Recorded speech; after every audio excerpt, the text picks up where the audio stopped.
नाज़रीन, पाकिस्तान की एक ऐसी गुलकारा जिसको 2 दफा सदारती तमगा बराए हुस्न कारकर्दगी और तमगा इम्तियाज मिला।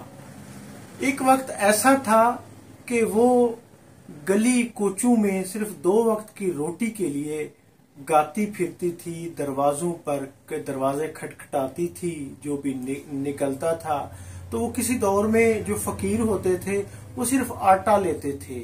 जो घर में जो आटा है, गंदम है, या किसी ने कोई रोटी दे दी और उसके बदले में वो अपना गीत सुनाती थी। तो वो गली गली कोचों कोचों यानी कि नगर नगर घूमती थी। तो एक दफा ऐसा हुआ कि सलीम गिलानी पाकिस्तान के यानी नामवर ब्रॉडकास्टर गुजरे हैं, डीजी बल्कि रेडियो भी रहे हैं ब्रॉडकास्टिंग के। तो उनकी नजर उन पर पड़ी तो वो उनको कुछ पैसे देकर रेडियो पाकिस्तान लाए और उनको कहा कि आप ऑडिशन दें, क्योंकि वो रेडियो का दौर था। तो उन्होंने ऑडिशन दिया, उन्होंने चंद पैसे उसे सिक्के थमाए और वो चली गई। उसने कहा बस मेरा काम खत्म है। नाजरीन, उस ऑडिशन ने धूम मचा दी। जी हाँ, धूम मचा दी। वो गायकी का दौर था, बड़े बड़े गायक थे उस वक्त। जिसने भी सुना उन्होंने कहा कि इससे बढ़कर कोई गुलकारा नहीं है, कोई गाने वाली नहीं है।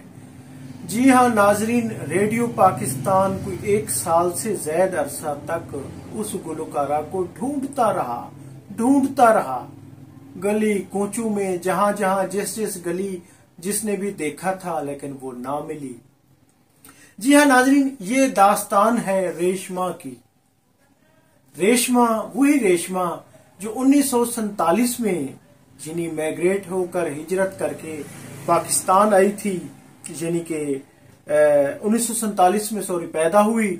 उसके बाद ये मुसलमान हुई, ये राजस्थान में पैदा हुई, उसके बाद ये मुसलमान हुई, ये पाकिस्तान आ गई थी। उसके बाद इन्होंने इब्तदाई अशरों में, यानी पाकिस्तान के भी इब्तदाई अशरे थे, यानी 60 की दहाई में इसने गाना शुरू किया।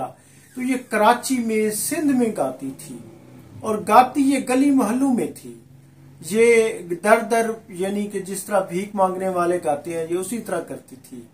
तो सलीम गिलानी ने सुना, रेडियो पाकिस्तान लाए। उसके बाद नाजरीन ये फिर रेडियो पाकिस्तान इसको ढूंढता रहा, ये गुम हो गई।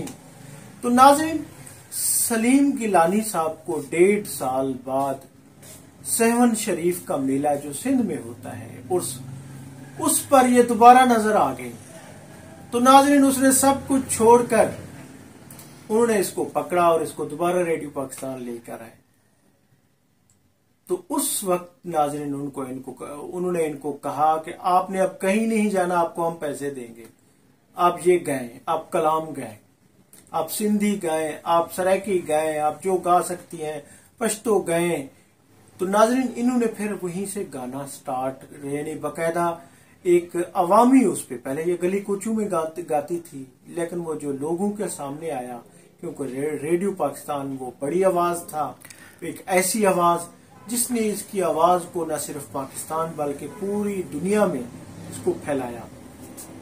नाजरीन, ये इतनी मीठी, इतनी सुरीली ये बुलबुल आवाज थी रेशमा कि जब इंडिया तक पहुंची तो सुभाष गनी जो बहुत बड़े भारत के हिदायतकार थे, उन्होंने भी इसको अपनी फिल्म में कास्ट किया।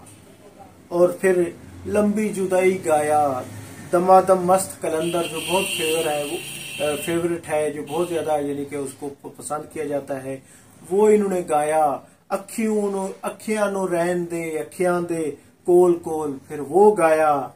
नाजरीन, इसने ऐसे ऐसे बोलते हुए गीत गाए, ऐसे ऐसे मिठड़े और दर्द भरे गीत गाए कि सुनने वाला साकित हो जाता था, कहीं खो जाता था।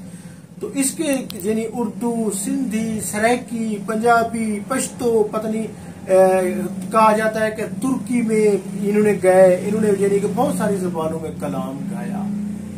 इसको फिर सदारती तमगा इम्तियाज मिला, सदारती तमगा बराए हुस्न कारकर्दगी मिला।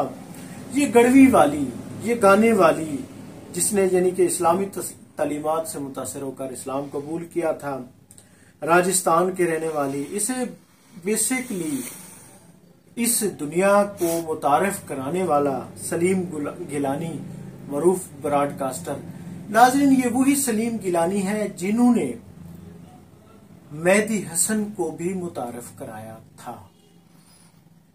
جی ہاں ناظرین، یہ 1947 میں پیدا ہونے والی ریشما 2013 کو، یعنی 2013 میں ناظرین یہ اپنے سارے سننے والوں کو، اپنے سامعین کو، اپنے ناظرین کو ایک لمبی جدائی دے گئے۔ جی ہاں، 2013 میں یہ وفات پا گئے۔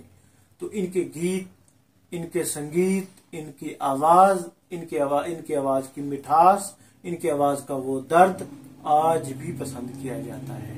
ناظرین، یہ چھوٹی سی کہانی، حقیقی کہانی یہ ریشما کی تھی۔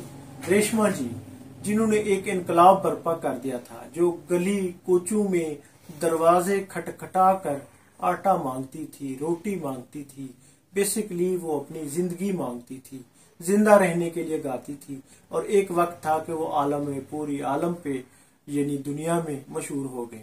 ناظرین، میں ہوں عبدالرؤف روفی اور آپ دیکھ رہے تھے تاریخ نامہ۔ بہت شکریہ، تھینک یو، اللہ حافظ۔